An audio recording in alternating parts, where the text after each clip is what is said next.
ராஜேந்திர பாலாஜிக்கு எவ்வளோ கோடி இருக்கு? 1000 கோடி. 1000 கோடி இருக்கு. கல்யாணம் இல்லை, குழந்தை இல்லை, குட்டி இல்லை, ஒன்றும் இல்லை. ராஜேந்திர பாலாஜி அளவுக்கு மாஃபா இருந்தா கை நீட்டிருப்பாரா?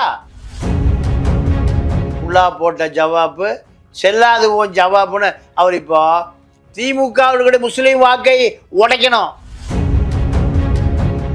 ஜக்கி என்ன நினைக்கிறாரு? இந்த குங்கு வேலுமணிட்டு இருந்தா தனக்கு பாதுகாப்பு, அண்ணாமலைட்டு இருந்தா தனக்கு பாதுகாப்பு.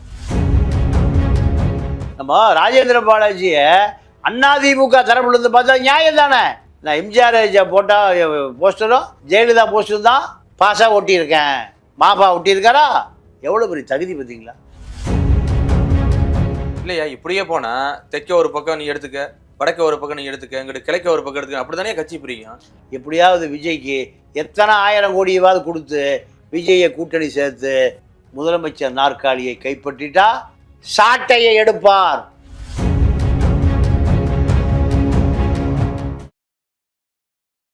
Low interest, flexible repayment, minimal documentation.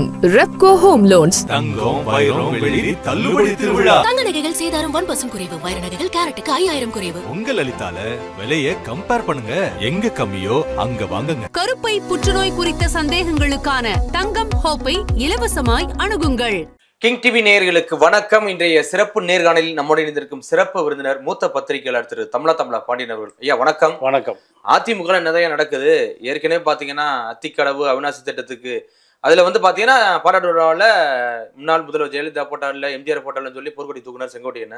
அதுக்கப்புறம் பாத்தீங்கன்னா நேத்து அந்த பிஜேபி கையெழுத்து இயக்கத்துல முன்னாள் கும்மிடிப்பூண்டி எம்எல்ஏ விஜயகுமார் போய் கையெழுத்து போட்டிருக்காரு. அதுக்கப்புறம் ஒரு பக்கம் அந்த ராஜேந்திர பாலாஜி, அதுக்கப்புறம் நம்ம மாஃபா பாண்டியன் சண்டை பெருசா போயிட்டு இருக்கு. என்னதான் நடக்குது?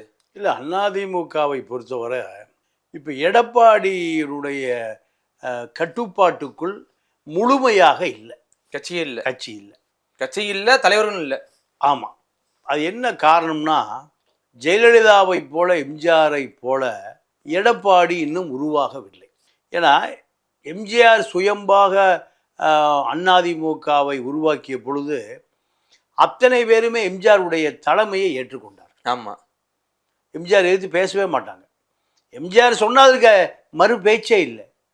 காரணம், கருணாநிதி எதிர்த்து அதிமுகவை சுயமாக உருவாக்கியவர் எம்ஜிஆர். கண்டிப்பாக. எம்ஜிஆர் மறைவு 87. ஜானகி கட்சி எனக்கு தான் வேணுங்குது. ஆரம் வீரப்ப சட்டமன்ற உறுப்பினர் அத்தனை பேருடையும் கையெழுத்து வாங்கிட்டு நேராக கவர்னர் மணிக்கு போய் தன்னை முதலமைச்சராக்குங்கிறார். ஜானகியையும் எம்ஜிஆருடைய கதாநாயகிகள் ஜானகி, கேஆர் விஜயா, மஞ்சுளா, லதா, இப்படி ஒரு 5 கதாநாயகி, சரோஜா தேவி எல்லாம் உட்காந்துட்டு நீங்கள் நம்மளே முதலமைச்சரானா என்ன? எம்ஜிஆருடைய முன்னாள் கதாநாயகிகள் முதலமைச்சரானா என்ன? அக்கா நீ முதலமைச்சராயிரு. யார? ஜானகிய. ஐயோ என்னால் இருக்க முடியாது. மஞ்சுளா நீ ஆயிரு, நான் எம்எல்ஏக்களை பூரா உனக்கு ஆதரவு தர சொல்லி கவர்னர் மாளிகைகள் கொடுக்குறேன். கேஆர் விஜய் நீ ஆயிரு, சரோஜா தேவி ஆயிரு, லதா ஆயிரு. ஐயோ கருணாநிதிக்கு எதிராக இருக்கவே முடியாது. கருணாநிதி அவர் ஏற்றுட்டு இருக்க முடியாது, ஏற்றுட்டு அரசியலே பண்ண முடியாது. எல்லாரும் சேர்ந்து பொதுக்குழு எல்லாம் சேர்ந்து, இந்த பொதுக்குழு முன்னாள் நடிகைகள் பொதுக்குழு சேர்ந்து ஜானகியே முதலமைச்சர் ஆக்குகிறார்கள். ஜானகி கட்டுப்பாட்டில் யாரும் அல்ல. கட்சி உடைஞ்சு சேவல் புராணம் போய் ஜெயலலிதா ஒரு தலைவியை உருவாகுது. முன்னாள் யாருடைய கதாநாயகி? எம்ஜிஆருடைய கதாநாயகி. கடைசியில் கதாநாயகி ஜெயலலிதாட்ட 25 ஆண்டுகள் இந்த கட்சி இருந்தது. கட்டுக்கோப்பா இருந்தது. முறைச்சு பார்த்து அவன் அரசியல் வாழ்க்கை முடிஞ்சு போச்சு. நிமிர்ந்து பார்க்க முடியாது. அப்படித்தானே அம்மா அப்படிதான் இருக்கணும். இப்படி 25 இப்போ அந்த அம்மா மறைவு 2016 6வது மாதத்தில். அப்போது அதுக்கு பிறகு கட்சி எடப்பாடியுடைய கட்டுப்பாட்டுக்கு முழுமையாக சேரவில்லை. ஏன்னா எடப்பாடியை ஓபிஎஸ் முதலமைச்சராக இருக்கும்போது அவர் கீழே வேலை பார்த்தவர். ஆமாம். ஓபிஎஸ் உட்கார்ந்து இருப்பார் கம்பீரமாக, எடப்பாடி போய் குனிஞ்சிட்டு நிற்பார். நான் இப்போ நீங்களாம் பார்த்துருக்க அந்த படத்தை. காலம் மாறும்போது அதே சீட் எடப்பாடிக்கு வருது, ஓபிஎஸ் குனிஞ்சிட்டு நிற்கிறார். அடிமைகள் கட்சி அது. அதிமுக என்பது அடிமைகள் கட்சி, அடிமைகள் முன்னேற்ற கழகம். அதிமுகங்கிறது அனைத்து திராவிட அடிமைகள் முன்னேற்ற கழகம் தான் அதிமுக. இப்போ செங்கோட்டை என்ன நினைக்கிறாரு? என்னை நீ அதிகாரம் பண்ணாத, உன்னையே நான் தான் காப்பாற்றினேன், நீ என்ன அதிகாரம் பண்ணாத. யார்? வேலுமணி. தங்கமணி நீயும் நானும் தான் ஒன்றா பஸ் பிடிச்சி மெட்ராஸ் போவோம் கட்சி ஆஃபீஸுக்கு. இப்போ நீ முதலமைச்சர், நான் உனக்கு எப்படி இருப்பேன்? தங்கமணி. இப்படி பல மணிகள் கட்டுப்பட மறுக்கிறார்கள். இப்போ அதனுடைய விளைவு தான் மாபா பாண்டியராஜனை ராஜேந்திர பாலாஜி என்ன நடந்ததுன்னா, மேடையில் மாபா பாண்டியராஜனுக்கும் ஒரு துண்டு போட்டதான். ஆமாம். எப்படா நீ அவனுக்கு துண்டு போடலாம்? ஆள் பார்த்து போறியா? ஆளை பார்த்து போடுறியா? என்னை வச்சுட்டே நீ அவருக்கு எப்படி துண்டு போடலாம்? எனக்கு தான் துண்டு போடணும். அவனை அடிக்கிறார். அவனை எந்த ஒரு காண்டா நீ அப்படின்னா? ஏண்டா கோஷ்டி பாலிட்டிக்ஸா? கட்சியை காப்பாற்றணும்னா அந்த ஆள் விஜயகாந்த் கட்சியில் இருந்தார், அப்புறம் காங்கிரஸ் கட்சியில் இருந்தார், பாஜக ஆளாக இருந்தார், பல கட்சிக்கு போயிட்டு வந்தார். நான் இந்த கட்சியிலே இருக்கேன், இந்த கட்சியை நான் காப்பாற்றுறேன். எடப்பாடிக்கு நான் கப்பம் கட்டிகிட்டு இருக்கிறேன். இப்போ என்கிட்ட ஒரு 1000 கோடி இருக்குது. நான் 96 எம்எல்ஏவாக இருந்த பாலகங்கா வீட்டில் உதவியாளராக இருந்த ராஜேந்திர பாலாஜிக்கு எவ்வளோ கோடி இருக்குது? 1000 கோடி. 1000 கோடி இருக்கு. கல்யாணம் இல்லை, குழந்தை இல்லை, குட்டி இல்லை, ஒன்றும் இல்லை. ஆனால் எவ்வளோ கோடி இருக்கு? அண்ணாதிமுக. அப்போ நான் தாண்டா இந்த நாட்டினுடைய மன்னன். எந்த குறுநில மன்னன்? விருதுநகர் மாவட்டத்துக்கு நான் தாண்டா ராஜா, நான் தான் மந்திரி, நான் தான் நிதி சொல்றாரு. திமுகவுக்கு எதிராக நான் தான் குறுநில மன்னன், நான் சொல்றதான் கேட்கணும் அப்படிங்கிறாரு. அப்போ நல்ல வேலை தப்பிச்சவரி மாபா பாண்டியராஜனுக்கு ஏதாவது உழுந்துருக்கும். இல்ல மிதிச்சிருவா சொல்லியிருக்காரு. மிதிச்சிருவான்னு சொல்லியிருக்காரு. போற பக்கம் தள்ளி விட்டுருவாங்க இருக்காரு. ஆமா. இல்ல என்னையா கோவம் மாஃபா பாண்டியராஜன் மேல? மாஃபா பாண்டியராஜன் மேல என்ன கோவம்னா, மாஃபா பாண்டியராஜன் வேற ஒரு சமூகம். அங்க 3 சமூகம் தான் ஆதிக்க சமூகம். ஒன்று நாடார், தேவேந்திர குல வேளாளர், முக்குளத்தூர். அவங்க தான் அங்கே அரசியலை எங்கள் சிவகாசி விருதுநகர் பகுதியில். ஆமாம். அப்போது இந்த அரசியலை ராஜேந்திர பாலாஜி கட்டுக்குள்ளே வச்சுருக்கார். மெட்ராஸ் குமார் ஒரு தாதா, அந்த தாதா தான் இப்போ ராஜேந்திர பாலாஜிக்கு all in all Azhaguraja. Right hand left hand. ஆமாம். துரைப்பாண்டி என்ற இமய வரம்பன்னு ஒருத்தனை, இவருடைய கார் டிரைவர், அவனை எம்எல்ஏ ஆக்குனார் பக்கத்து தொகுதியில். ஆக மொத்தம் அது எடப்பாடிக்கு ராஜேந்திர பாலாஜி தொகுதியை பார்த்துக்கன்னா ஏறக்குறைய ஒரு நாடாளுமன்ற உறுப்பினர் தொகுதி. சிவகாசி பார்லிமெண்ட். சிவகாசி பார்லிமெண்ட்டில் 6 சட்டமன்ற தொகுதி வருது. சிவகாசி, விருதுநகர், ராஜபாளையம், சிறுவில்லிபுத்தூர், கோயில்பட்டி, சாத்தூர் 6 தொகுதி. எனக்கு எப்படி இவ்வளோ அக்யூரேட்டாக தெரியும்னா, 89, 91 திமுக ஆட்சி காலத்தில் நம்ம அண்ணாச்சி வைகோ இருக்கார்ல, ஆமாம், வைகோவை எப்படியா ஜெயிக்க வைங்கியான்னு கடலுக்கு அந்த பக்கம் இருந்து உத்தரவு வருது. எங்க கடலுக்கு அந்த பக்கம் இருந்து உத்தரவு வருது. புலிகள்கிட்ட இருந்து உத்தரவு வருது. நம்ம அண்ணாச்சியை டெல்லிக்கு அனுப்புங்க, நமக்கா பேசுவார், கண்டிப்பா சிம்ம குரலோடு குரல் கொடுப்பார் அப்படின்னு கடலுக்கு அந்த பக்கம் உத்தரவு வந்தோன்னையும் நாங்கள் எல்லாம் கருப்பு சட்டை. அப்போ தந்தை பெரியாரின் கருப்பு சட்டை தான் அன்னைக்கு புலிகள் இயக்கத்துக்கான ஆதரவாளர்கள். இன்னைக்கு எவனோ அதை அறுவடை பண்ணுறான், அது வேறு விஷயம். ஆமாம். கோவை ராமகிருஷ்ணன் தலைமையில் 200 பேர் இன்னைக்கு இருக்கிற அந்த தமிழக மக்கள் ஜனநாயக கட்சி ஷரீஃப், இப்படி பல பேர் திராவிடர்கள தோழர்கள்லாம் போய் 200 பேர் அங்கே முகாம் வச்சு, அப்போ தான் கனிமொழிக்கு அதிபன் போச சம்மந்தம் பேசுகிறாங்க. ஆல்ரெடி அருணா பேசுகிறார். ஸ்டாண்டர்டு பட்டாசு கம்பெனி வருது இல்லை? ஆமாம். அந்த காலத்திலேயே அமெரிக்க சுதந்திரத்துக்கு பட்டாசு அனுப்புகிற கம்பெனி அவங்களுக்கு. ஐயனாடார் ஜானகி அம்மாள் அறக்கட்டளை குரூப். அவங்க அங்கே சம்மந்தம் பேசிகிட்டு இருக்கார், நாடாரே வேணும்னு. அப்போது அண்ணாச்சிக்கு நாங்கள் தான் எலெக்ஷன் வேலை செய்கிறோம். 200 பேர் 6 சட்டமன்ற தொகுதியில். அப்போ அந்த தொகுதி முழுக்க அத்துப்படி எனக்கு. இப்போ இந்த தொகுதி இப்போ அதிமுக கட்டுப்பாட்டில் யார் இன்சார்ஜ்?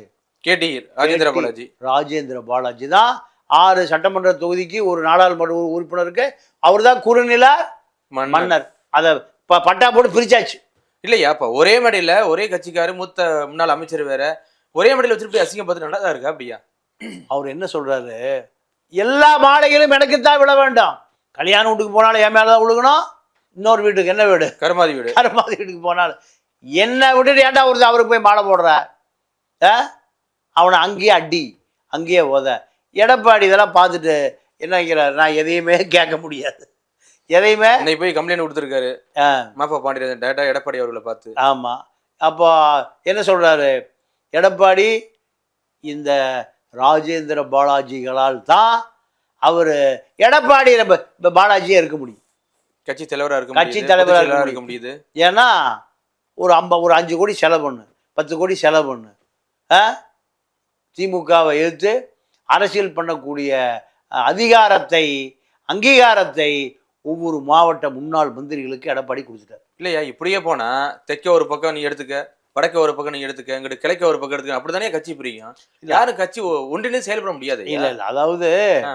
எடப்பாடி என்ன நினைக்கிறாருன்னா, இப்படியே இன்னும் ஒரு வருஷம் ஓட்டிட்டோம்னா, ஒரு வருஷம் ஓட்டிட்டோம்னா விஜய் இது ஒரு 10% ஓட்டு நமக்கு வந்துடுது.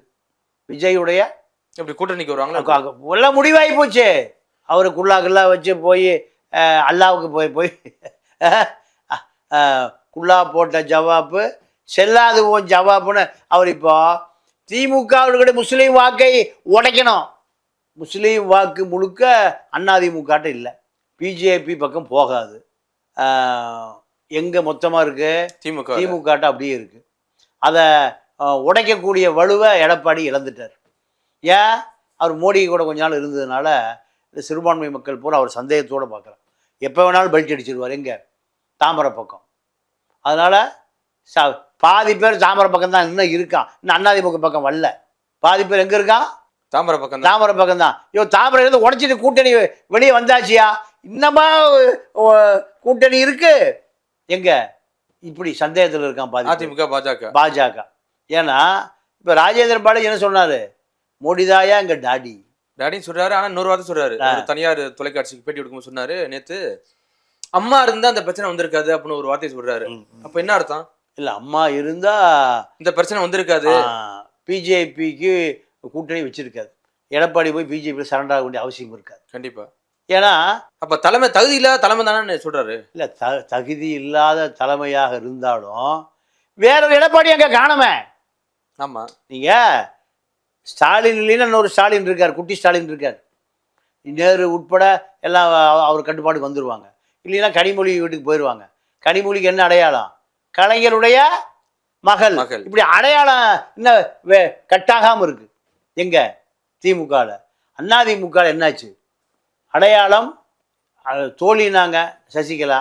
அதே மாதிரி சிகை அலங்காரம், உடை அலங்காரம் ஏற்றுக்கலையே. அப்போ அதிமுகவுடைய ஜெயலலிதாவுடைய தொடர்பு துண்டிக்கப்பட்டு விட்டது. கண்டிப்பா. நான் தான் எங்கள் அத்தையுடைய வாரிசுன்னு தீபா வந்தாங்க. அந்த அம்மாவை அம்மா ஆக்குறேன்னு பல பேர் போனான். அந்த அம்மாவும் அரசியல் எடுபடலை, சசிகலாவும் எடுபடலை. அப்போ எடப்பாடியுடைய தலைமை வந்த பிறகு இன்னொரு எடப்பாடியே இல்லையங்க. அதனால தான் ஒரு எடப்பாடி இருக்காரு. இப்போ மாஃபாவுக்கும் ராஜேந்திர பாலாஜிக்கு என்ன பிரச்சனை? ராஜேந்திர பாலாஜி அளவுக்கு மாஃபா இருந்தா கை நீட்டிருப்பாரா? வாய்ப்பு இல்லை. ஒட்டி தள்ளிடுவையா, ஓடி போயிரு சொல்ல முடியுமா? மாஃபா பாண்டியராஜா விருதுநகரை தக்க வைக்கல. எங்கே வந்துட்டார்? வண்ணாரப்பேட்டைக்கு வந்துட்டார். விருதுநகர் இருந்தா அவர் ஒரு ராஜேந்திர பாலாஜியா இருந்தார்னா அவர் பின்னாடியும் ஒரு 1000-5000 பேர் கூட்டம் நின்று இருக்கும். பேசுவதுக்கு தெம்பே வந்திருக்கு. உட்காந்துருக்காரு, அவ்வளோ கொச்சையா பேசும்போது உட்காந்துருக்காரு. இல்லை, அவருடைய நிலைமை பொருளாதார ரீதியாக ரொம்ப பெரிய அளவில் ஒரு இழப்பு ஏற்பட்டு போச்சு. எங்கேயோ போய் ஏமாந்துட்டார். பெரிய அளவில் பொருளாதாரம் இல்லை. பொருளாதாரம் இல்லைன்னா அப்போ ஏதோ ஆட்சி அதிகாரத்தில் ஒட்டி கொண்டு இருக்க வேண்டிய தேவை. அவர் ரெண்டாவது மாஃபா பொறுத்த வரைக்கும் அவர் ஒரு கார்ப்பரேட், அவர் ஒரு என்ஜிஓ, அவர் ஒரு அறக்கட்டளை தொண்டு நிறுவனம். இதுதானே தவிர அவர் ஒரு அரசியல்வாதியே அல்ல. நிறைய டேட்டாஸ் தெரியுமே தவிர, புள்ளி விவரங்கள் தெரியும், அறிவு இருக்கு தெரியுமே இருக்கே தவிர அரசியல் பின்னணி இல்லை. இப்ப சமீபத்துல விஜய் கட்சிக்கு போறாரு அப்படிங்கிற ஒரு பேச்சு அடிபட்டு சார். அதுல கூட இன்னும் கூட பேசலாம்ல. அதிமுக துரோகம் போட்டிங்க இருக்காங்க, ஏற்கனவே இன்னொரு கட்சியில இருந்தவங்க இந்த கட்சி வந்திருக்காங்க, இந்த கட்சியை விட்டு போக மாட்டேங்கிறது என்ன நிச்சயம்? நான் அதிமுக ரத்தம்டா, நீ யாரோட ரத்தங்கிறாருல்ல, நியாயம் தானே அது? ஆமா, நம்ம ராஜேந்திர பாலாஜிய அதிமுக தரப்புல இருந்து பார்த்தா நியாயம் தானே? கண்டிப்பா. விஜயகாந்த் கட்சியிலிருந்து தான் வந்தாரு. விஜயகாந்த் கட்சிக்கு முந்தி எங்க இருந்தாரு? பிஜேபியில் இருந்தாரு. பிஜேபிக்கு முந்தி எங்க இருந்தாரு? காங்கிரஸ்ல இருந்தாரு. முஸ்லீம் லீக்கை தவிர எல்லா கட்சிக்கும் போயிருக்காரு. அப்புறம் தேமுதிக வந்தாரு. அந்த தேமுதிக எம்எல்ஏ தான் அதிமுக மந்திரியா வந்தார். அப்போ செந்தில் பாலாஜி நான் இப்போ சினிமா போஸ்ட் ஓட்டின காலத்திலும் நான் அதிமுக தான். ராஜேந்திர பாலாஜி திருத்தங்கல்ல என்னுடைய தொழில் என்ன, பசவாளியில போஸ்ட் ஓட்டுறது. எம்ஜிஆர் படத்துக்கு தான் ஓட்டுவேன். எம்ஜிஆர் படத்துக்கு தான் நான் போஸ்ட் ஓட்டுற வாழ்க்கையை ஆரம்பித்தேன். அப்புறம் சினிமா தேட்டருக்கு ஓட்ட ஆரம்பித்தேன். இதுதான் என்னுடைய வாழ்க்கை. அப்போ நான் எம்ஜிஆர் போட்டால் போஸ்டரும் ஜெயலலிதா போஸ்டரும் தான் பாஸாக ஒட்டியிருக்கேன். மாபா ஒட்டியிருக்காரா? எவ்வளோ பெரிய தகுதி பார்த்தீங்களா? எம்எல்ஏ ஆவதற்கும் மந்திரி ஆவதற்கும் அதிமுக ஆவதற்கு இதுதான் தகுதி. அப்போது அவர் சொல்லுறது நியாயம் தானே. அதிமுக தரப்புலேருந்து பாருங்கள், பொதுவாக பார்த்தா தப்பு. ஒரு முன்னாள் மந்திரியே நீ நாளாந்தர வார்த்தையில் பேசுறது தப்பு. ஆனால் நீங்கள் அதிமுக காரன் வந்து பார்த்தா அது சரி இல்லை. அதிமுக கொண்டு வந்தது அம்மா தானே. அம்மாவுக்கு தான் மரியாதை கொடுக்க மாட்டோமா? இல்லை, அம்மாவுக்கு மரியாதையை விட அதிமுகவுக்கு தான் மரியாதை. ஓஹோ. அதிமுகவினுடைய நான் முன்னாள் அமைச்சர், மாவட்ட செயலாளர், நான் வச்சதான் சட்டம். நீங்கள் அதிமுக திமுகவில் மாவட்ட செயலாளர் தான் அனைத்து அதிகாரமும் படைத்தவர். நீங்கள் கருணாநிதியும் இவர் மறைந்த வீரபாண்டி ஆறுமுகம் 2 பேரும் ஒரு மாநாடு சேலத்தில் காரில் கூட்டிகிட்டு போகிறார். கெஸ்ட் ஹவுஸ்லேருந்து ஒரு போஸ்டர் இருக்குது, சேலத்தின் முதல்வர் அவர்களே வருக வருகன்னு. ஆற்காடு பார்த்து கேட்டார் கருணாநிதி, ஐயோ எப்போயா நீ சேலத்துக்கு முதலமைச்சரான?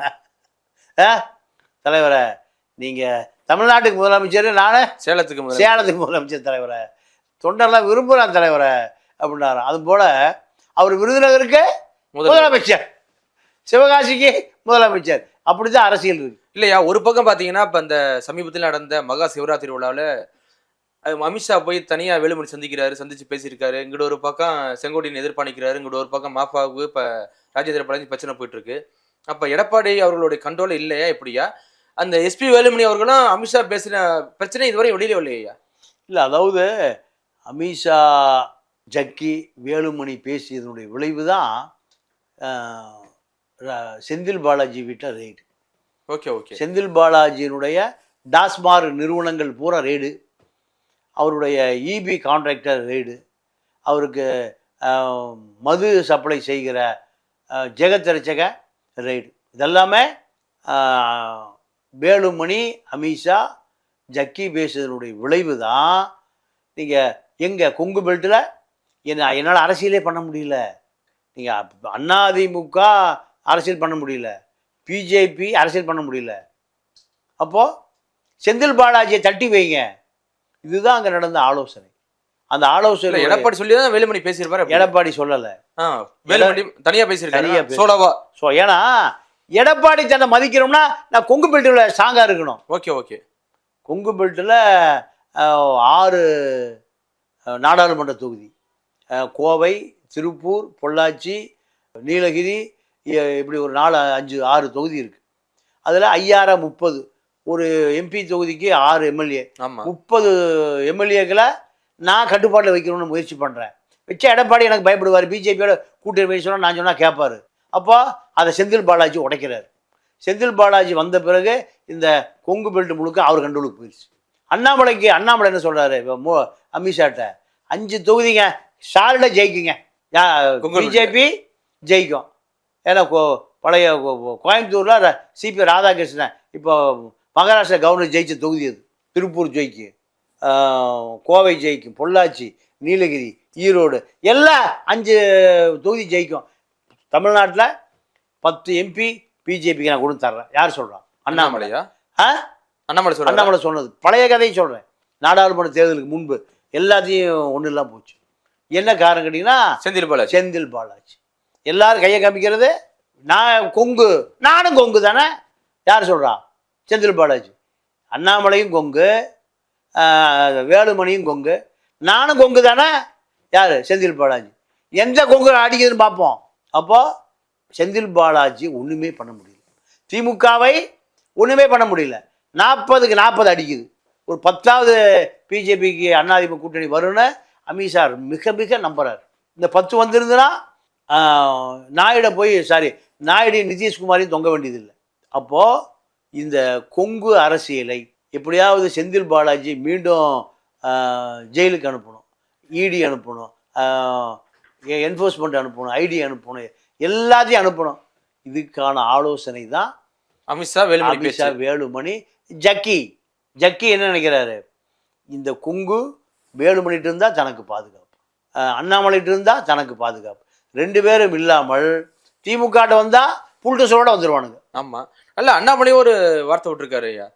அதாவது ஒரு காலத்துல அதிமுக சொன்னது பாஜக நாங்க கூட்டணி வச்சனால நாங்க தோத்தோம், ஆனா அதே வாய் தான் இன்னைக்கு வந்து பாஜக கூட்டணிக்கு ஆடி தவம் இயங்குது அப்படிங்கிறாரு. இல்லை, அது அவர் போகிற போக்கில் கொளுத்தி போட்டு போகிறார், அது உண்மை அல்ல. பாஜகவோடு கூட்டணி இருந்தால் மீண்டும் திமுக வந்துருந்தா எடப்பாடி பாஜக இருந்து பிரிச்சுட்டு வர்றாரு. என்ன காரணம் கேட்டிங்கன்னா, ஆனா ஓப்பனா அடிக்க மாட்டேங்கிறாரு ஐயா யாரு எடப்பாடி. இல்லைங்க, நீங்களே கூட்டணிக்கு 6 மாசம் இருக்குது, 6 மாசம் கழிச்சு பேசிக்கலாம் அப்படிங்கிறாரு. இல்லை, நீங்களும் எடப்பாடி நிலைமையில் இருந்தீங்கன்னா அப்படித்தான் இருப்பீங்க. பரிதாபமா இருக்கு. பரிதாபமாக ஏன்னா அலிபாபா 40 திருடர்களையும் காப்பாற்றணும். ஏன்னா திமுக என்னையும் காப்பாத்தணும், டெல்லியிலேருந்து காப்பாற்றணும். என்னதாங்க பண்ணுவார் எடப்பாடி நிலைமையில் நீங்கள் இருந்தீங்கன்னா என்ன பண்ணுவீங்க? நாட்டை விட்டே ஓடி போயிருவீங்க. இல்லையா? தன்னை காப்பாத்தணும் சொன்னா கட்சியை காப்பாற்ற முடியாதையா? இல்லை, தன்னையும் இந்த அலிபாபாவை 40 திருடர்களையும் காப்பாற்றினா கட்சியை காப்பாற்றல. ஏன்னா ஒவ்வொரு மாவட்டத்துக்கும் ஒவ்வொரு குறுநில மன்னர்கள் இருக்காங்கல்ல. ராஜேந்திர பாலாஜி, புதுக்கோட்டை விஜயபாஸ்கர், கரூர் விஜயபாஸ்கர், எவனையோ கடத்திட்டு போய் சொத்தை சேர்த்து வச்சிருக்கானா இல்லையா? ஒவ்வொரு மாவட்டத்திலையும் ஒவ்வொரு முன்னாள் மந்திரிகள் இருக்காங்க. அப்போ அவர்கள் இங்கே ஜெயக்குமார் இருக்கார். இப்படி ஒவ்வொரு மாவட்டத்துக்கும் திமுகவை எதிர்க்கக்கூடிய ஒவ்வொரு முன்னாள் மந்திரிகள் பல ஆயிரம் கோடியோடு இருக்கான். அதுதான் அதிமுகவுடைய பலம். இவர்களை எல்லாம் கட்டிச்சோத்தில் கட்டி வைத்ததை போல எடப்பாடி கட்டி வைத்திருக்கிறார். அவருடைய டார்கெட் என்னன்னா 26. எப்படியாவது விஜய்க்கு எத்தனை 1000 கோடியாவது கொடுத்து விஜயை கூட்டணி சேர்த்து முதலமைச்சர் நாற்காலியை கைப்பற்றிட்டா சாட்டையை எடுப்பார். யாரு? எடப்பாடி. அது வரைக்கும் இப்படித்தான் இருக்கும். அதுதான் அதிமுக. கண்டிப்பா ஐயா, பொறுத்து வந்து பாப்போம் என்ன நடக்குதுன்னு. மிக்க நன்றியா. நன்றி, வணக்கம். Low interest, flexible repayment, minimal documentation.